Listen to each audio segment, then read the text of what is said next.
कि अगर धर्म खतरा में है तो अमित शाह का बेटा जैसा क्यों नहीं जाता है धर्म को बचाने। शिक्षित लोग तो धर्म खतरे में है, करना क्या, तलवार या कलम। एक खराब लड़की 10 लड़कियों को बिगाड़ सकती है।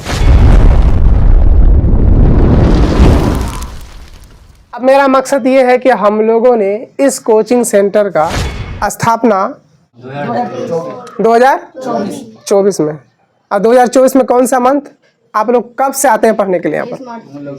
नहीं, लगभग समथिंग मई लेके चलो, सब मई से आ रहे हैं, है ना। तो देखो हम लोग का पर्पस ये है, जैसे मैं मोहम्मद मुंतजीर और मेरे साथ जो है विनोद सर, हम दोनों ने ये कॉपरेट यानी पार्टिसिपेट में ये कोचिंग सेंटर को यहाँ पर इस्टेब्लिश किया, और इस जगह का नाम फुटानी चौक, यानी फुटानी चौक प्रखंड की बात की जाए तो सिकटी, और जिला की बात की जाए तो अररिया, और जो लोग दूर से देख रहे हैं स्टेट की बात की जाए तो बिहार, ठीक है ना, और देश की बात की जाए जो विदेश से देख रहे हैं तो इंडिया। जीवन जीने के लिए मेन चीज़ क्या चाहिए? शिक्षा। जिंदगी में शिक्षा बहुत ही ज़रूरी है। तो जानवर क्या कर रहा है?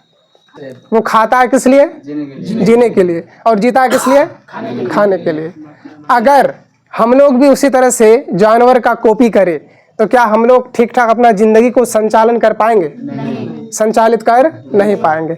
अच्छा, इसमें से कितने लोग ऐसे हैं जो ये समझ रहे हैं कि नहीं हमारी ज़िंदगी में शिक्षा बहुत ही ज़्यादा महत्वपूर्ण है, बहुत ही बड़ा स्थान रखता है? एनीबॉडी? अच्छा, कितनों का पिताजी ऐसे हैं जिसका पिताजी बहुत शिक्षित है? कितने स्टूडेंट ऐसे हैं जिसका पिताजी शिक्षित है? 1-2 होगा। कितना शिक्षित है? मैट्रिक, इंटर, बीए क्या किए हुए हैं? डीएलएड किए हुए हैं। चलो बहुत अच्छी बात। और एक बच्चा का पिताजी डीएलएड किए हुए हैं, और किसी का? अब बताओ, इतने बच्चों के बीच में एक बच्चा का पिताजी डीएलएड किए हुए हैं, बाकी लोग?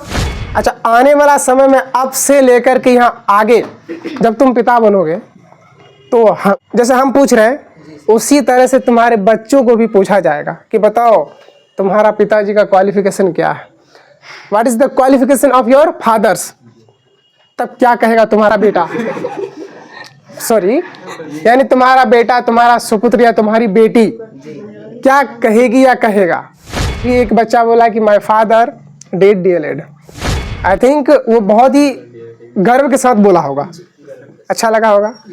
अगर तुम अभी पढ़ करके बीए कर रहे हो, बीएससी कर रहे हो, बीएड कर रहे हो, उच्च स्तर का डिग्री ले रहे हो, वेल एजुकेशन ले रहे हो, अच्छा एजुकेशन ले रहे हो, अच्छा शिक्षा ले रहे हो, तो आने वाला समय में तुम्हारा जो बेटा है, तुम्हारा बच्चा, उसको भी ये गर्व होगा बोलने में कि नहीं my father is educated person, मेरे पिता पढ़े लिखे शिक्षित व्यक्ति हैं। अगर पढ़ा लिखा नहीं रहोगे तो तुम्हारे साथ भी छल होगा, जैसे तुम लोग कर रहे हो भी छल। इतना ईमानदारी से पढ़ रहे हैं आप लोग? क्या कभी पिताजी टेस्ट लिए? ले रहे हैं क्या? नहीं ले रहे। तो तुमने क्या सोचा कि चलो भाई अब इसी तरह से चलना है, पिताजी उतना शिक्षित है नहीं, जिस तरह से जा रहा गाड़ी जाने दो।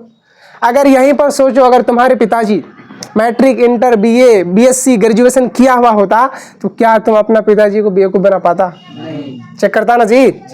9 क्लास में पढ़ता, 10 क्लास में पढ़ता, 11th में पढ़ता, 12th में पढ़ता, तो पूछता बेटा बताओ a+b का होल क्यूब क्या होता है? अगर तुम 9th में पढ़ रहे होते, अगर a+b का होल क्यूब नहीं बता पाते तो तुम्हारा पिताजी को तुरंत डाउट होता कि मेरा बेटा या बेटी अच्छा से नहीं पढ़ रहे हैं। तुरंत वो शिकायत कहाँ तक जाता? टीचर तक जाता। और फिर वो टीचर तुम पर दबाव डालता कि तुम्हारा पिताजी a+b का होल क्यूब पूछा, तुम क्यों नहीं बता पाया? हमने तो ये सवाल, ये क्वेश्चन, ये फॉर्मूला बार बार जिक्र किया, बार बार बताया क्लास में। तो तुम पकड़ा जाओगे, पकड़ा जाते ना जी। उसके बाद तुम मेहनत करना स्टार्ट कर देते कि बाप रे मेरे पास कोई चांस और नहीं है, बिकॉज मेरे पिताजी भी उधर हैं और इधर टीचर हैं, बीच में हम फंसे हुए हैं, दोनों तरफ से आ रहे हैं, हम कहाँ भागे? अब एक तरफ टीचर दबाव डाल रहा है, अब पिताजी उधर पढ़े लिखे नहीं है, उधर से भागने का अच्छा उपाय है पढ़ाई कर रहे हो, डिसिप्लिन रखो, वेल बिहेवियर रखो, क्योंकि कहते हैं कि without discipline you can't to success your life.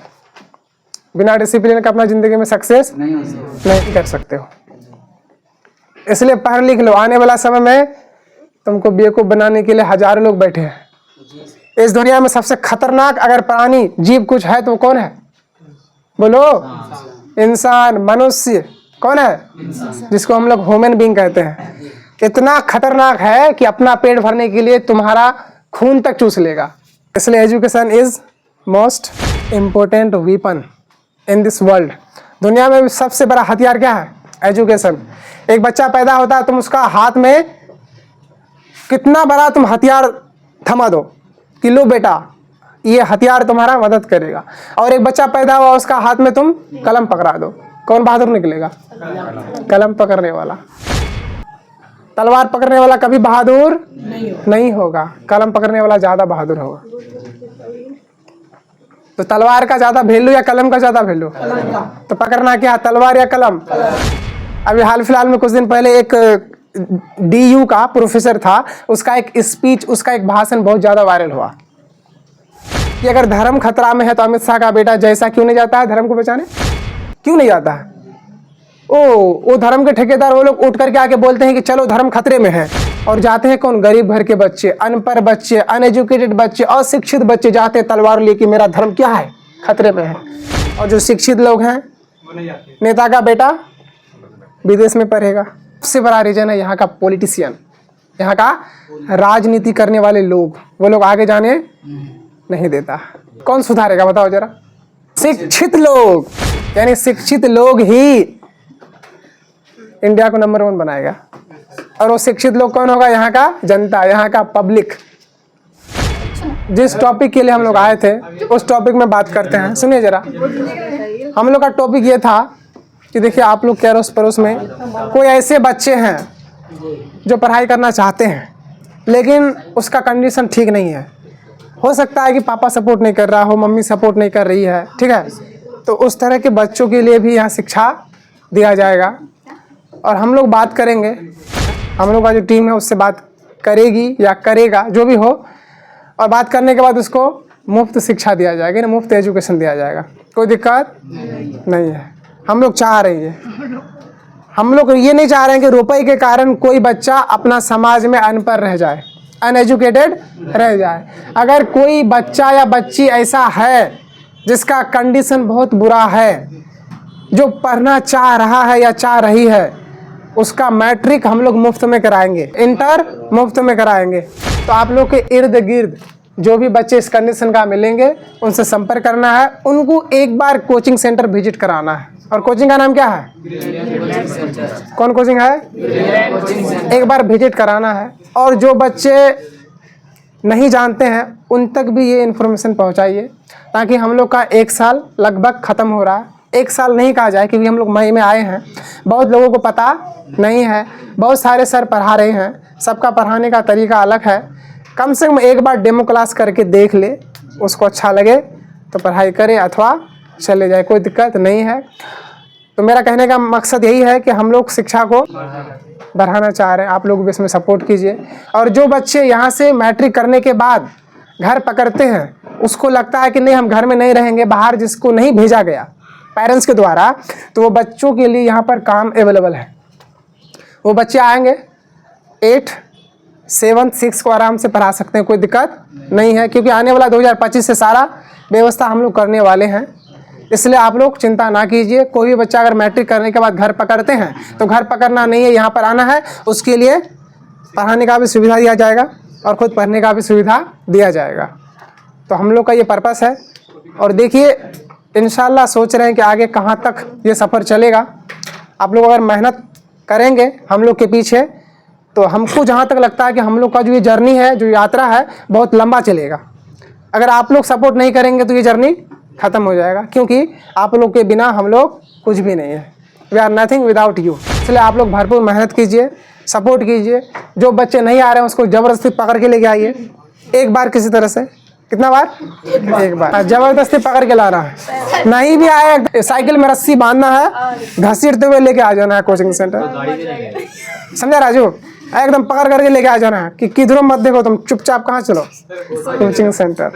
बाद में जो होगा देखा जाएगा। हाँ, कोई दिक्कत नहीं। अब ऐसा बच्चा को पकड़ के मत लाना जो पढ़ाई लिखाई से कोई वास्ता ही नहीं हो। हम क्या बोले अभी, उनके लिए मैं पढ़ाना चाहूँगा जो बच्चे पढ़ने में इच्छुक हैं, और जो बच्चे पढ़ने में इच्छुक होंगे वाकई वो तेज होंगे, इंटेलिजेंट होंगे, ब्रिलियंट होंगे। तो मैं ये कहना चाहूँगा जो पढ़ने में इच्छुक है, लड़का हो अथवा लड़की हो। अब जो लड़की पढ़ने में इच्छुक है ही नहीं, उसको लाके क्या करोगे? एक खराब लड़की 10 लड़कियों को बिगाड़ सकती है, एक खराब लड़का 10 लड़कों को बिगाड़ सकता है। इसका रीज़न साफ है, क्योंकि खराब काम करने में हम लोग का मन, दिमाग, दिल ज़्यादा फोकस करता है और अच्छा काम करने के लिए नहीं चाहता। आप लोग कोऑपरेट करेंगे ना? जी। चले भरपूर कोऑपरेट कीजिए, इंशाल्लाह आप लोग से उम्मीद है।